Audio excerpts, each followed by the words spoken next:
Au nom du Père et du Fils et du Saint-Esprit. Amen. Que le Seigneur soit au contrôle de tout ce que je vais dire. Amen.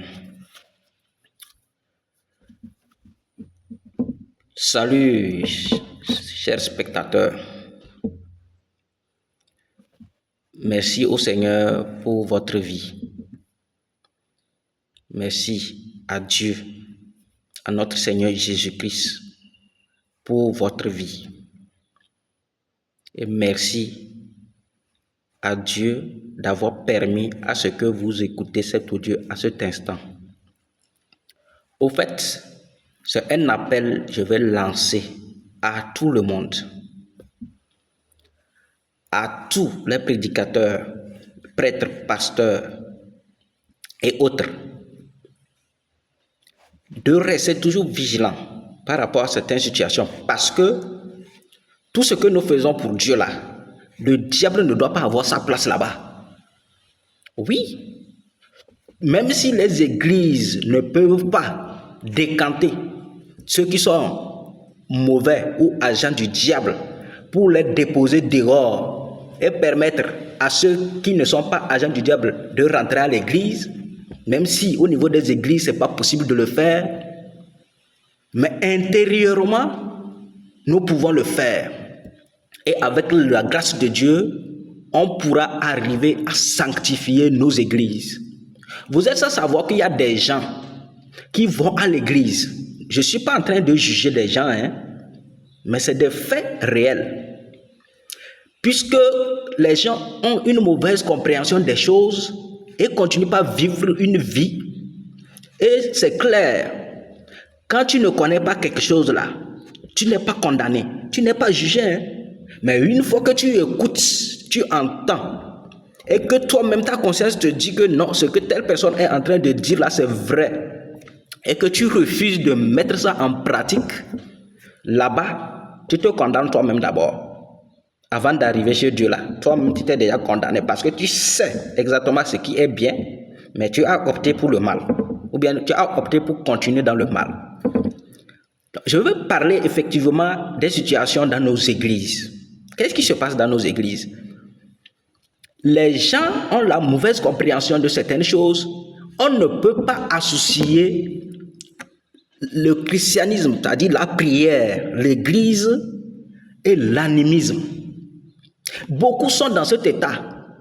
Les gens n'arrivent pas à dire la vérité même à leurs fidèles aussi. Et il est temps que tout cela cesse. Parce qu'on ne va pas s'amuser avec Dieu. Dieu n'est pas notre égal. Pourquoi je dis ça? Les gens vont à l'église, mais ils ne continuent pas à aller faire des pratiques. Des fétichismes, des pratiques occultes. Soit disant que non, ça ne fait rien, l'église n'interdit pas ça. Ils trouvent toujours des excuses. Et même, je vais vous étonner, j'irai loin en disant que certains responsables des églises sont aussi dedans. Dans ce que j'ai dit là, il y a certains responsables de l'église qui sont dedans. Et maintenant, qu'est-ce que je veux en venir? Quand c'est comme ça, vous savez que le diable, lui, il n'est pas contre celui qui va à l'église. Il n'est pas contre que même tu prêches la parole de Dieu pour que les gens entendent. Il n'est pas contre. Le diable est contre du changement intérieur. Le diable est contre le cœur pur. Le diable est contre du fait que tout ce que tu vas dire, qui est de vrai, que ça vienne de ton cœur. Mais si c'est aller chanter à l'église, tout le monde peut faire ça. Et le diable adore danser, le diable adore chanter. Même prier aussi, ça ne va pas empêcher au diable d'opérer. Si certains sont dans certaines églises et que les églises n'évoluent pas, ils n'ont qu'à voir. Parfois, certains responsables sont responsables. C'est-à-dire, parfois, certains responsables d'église sont responsables. C'est pour ouvrir les yeux à certaines personnes. Quand vous êtes dans une église, aujourd'hui, un mouvement commence par monter. Un mouvement commence par bien faire les choses. Et subitement, vous ne comprenez rien. Les gens ne répondent plus aux réunions, les gens ne répondent plus aux rendez-vous. Les gens sabotent maintenant les rendez-vous. Vous n'ouvrez pas les yeux. Vous ne savez pas que c'est le diable qui est à la base et que ce diable-là est toujours parmi vous à l'église. Et maintenant, ils sont des envoyés spéciaux. Et c'est eux qui sont maintenant là comme des espions pour maintenant distiller les informations à d'autres qui ne sont pas à l'église. C'est pour que vous soyez, c'est-à-dire vous ayez des yeux ouverts. Donc, quiconque va à l'église et qui va dans des réunions, de l'autre côté là, que ce soit dans la sorcellerie là, dans les sectes là, que ce soit où, à part venir prier, adorer Dieu à l'église là, vous êtes dans le faux. Et il est l'heure, s'il y a certains qui m'écoutent actuellement là, il est l'heure de changer. La vérité parfois fait mal, mais c'est mieux de dire la vérité que de vous caresser. Non, parce que il est temps qu'on dise la vérité pour que ceux qui vont écouter, pour ceux qui vont comprendre, puissent prendre conscience eux-mêmes. Parce qu'on ne peut pas forcer quelqu'un à changer. D'abord, Dieu ne peut pas changer quelqu'un qui ne veut pas changer. Ça, il faut être clair. Donc, ce que j'ai dit, ça existe. Si vous êtes sur votre paroisse, si vous êtes dans votre église, et que vous constatez qu'à un certain moment, il y a des choses qui ne vont pas bien, vous pouvez beau prier. Tant qu'il y a des éléments là qui sont parmi vous, et que vous n'arrivez pas à les identifier, et que vous n'orientez pas vos prières vers ces gens-là, parce que habituellement, c'est des gens qui occupent des premières places dans les églises, dans les premiers postes. C'est des gens qui sont même dans des mouvements, la chorale, les lecteurs. Ça, le diable ne peut pas être contre ça. Le diable est contre le changement profond, intérieur. Ça dit, tu es là, tout ce que tu es, c'est Dieu seul. Le diable est contre ça. Donc, si tu vas, tu fais les lectures, tu chantes bien à l'église, ou bien même tu prêches bien la parole de Dieu, et que tu continues par aller dans l'obscurité pour consulter chez le marabout, pour charlater, pour faire des sacrifices ailleurs, mais le diable, il serait content. Il va même t'aider encore plus à être encore plus bon à l'église. Et ça, c'est ça qu'on appelle l'hypocrisie. Et ça, c'est dangereux. Ça, c'est dangereux. Donc, je lance un appel à tous les responsables des églises, à tous les responsables des paroisses.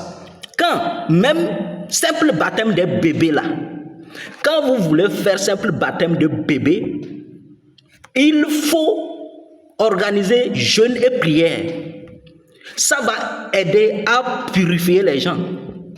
Avant de choisir les responsables des différents mouvements, avant de choisir même le responsable chrétien dans votre église, il faut organiser jeûne et prière et demander à l'Esprit Saint de vous donner celui qui peut tenir, qui peut accompagner, qui peut faire que l'église ne va pas tomber, qui va faire que la parole de Dieu va avancer.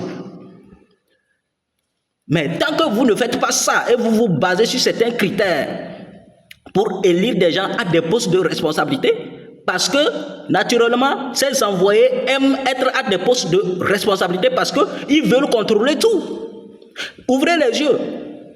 Ils veulent contrôler tout. Et ils vont rendre compte à ceux-là avec qui ils travaillent de l'autre côté. Et vous, votre église ne va plus avancer. Vous allez tomber. Votre ministère va tomber. Vous allez accuser le diable. Oui, c'est le diable qui est à la base. Mais vous aussi, vous n'êtes pas éveillé. Vous n'êtes pas éveillé. Et si une église est fondée sur le mensonge, sur l'hypocrisie, sur ces... Tôt ou tard, l'église là va tomber. L'église là va tomber tôt ou tard. C'est pourquoi il est temps que vous ouvrez les yeux, il est temps que vous disiez clairement la vérité aux gens. Même si tu es seul à l'église et que tu es le seul bon, mais Dieu serait content que d'être 20 et que parmi les 20, il va chercher même une personne, il ne va pas trouver. Ou bien d'être 1000, Dieu va chercher parmi les 1000 là, au moins qui est un peu juste et il ne va même pas trouver. Donc c'est inutile de remplir les églises. C'est inutile de remplir les églises si vous n'êtes pas capable de changer profondément. Oui, ça peut faire mal, mais c'est une réalité, c'est la vérité. Merci pour ceux qui vont comprendre. Merci aussi pour ceux qui vont faire des jugements. Mais ce que je dis, c'est une réalité. Même si je ne le dis pas aussi, quelqu'un le dira. Chaque personne a sa manière de dire et d'expliquer les choses. Si moi j'ai eu cette intuition de parler, je ne sais pas si les mots que je vais sortir, exactement celui qui aurait dit la même chose a fait sortir les mêmes mots.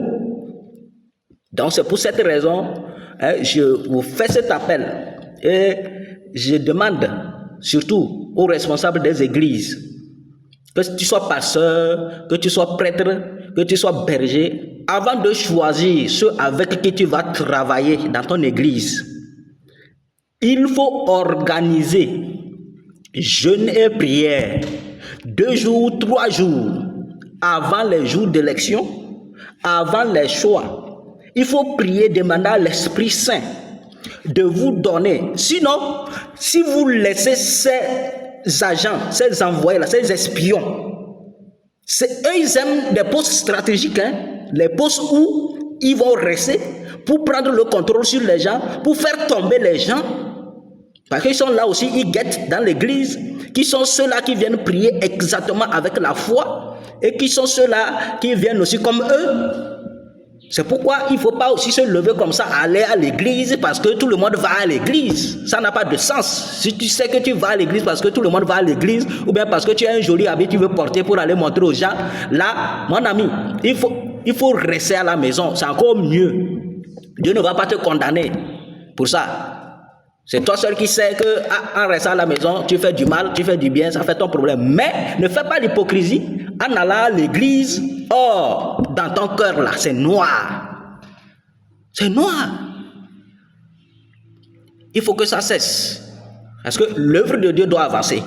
Et on ne doit pas donner aucune occasion, c'est-à-dire aucune occasion au diable. On ne va plus lui laisser. Il nous a trop traumatisés. Il nous traumatise déjà. Il nous a trop traumatisés.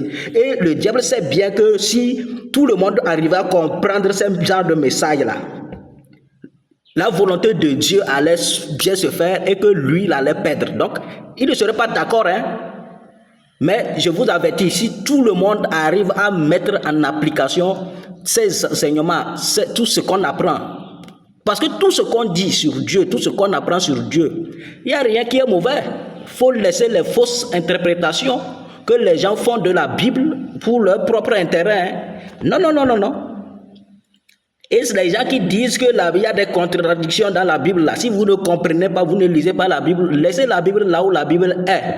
Il n'y a pas de contradiction. Chaque mot a été dit, écrit, avec un objectif précis. Donc il n'y a pas de contradiction dans la Bible. Donc merci à vous d'avoir écouté. Loin de juger quelqu'un, loin de porter un jugement, loin de réprimander, loin de faire un bon connaisseur, loin de faire un bon enseignement, loin de tout ça là, moi je vous prie de servir Dieu avec votre cœur. C'est tout. Merci.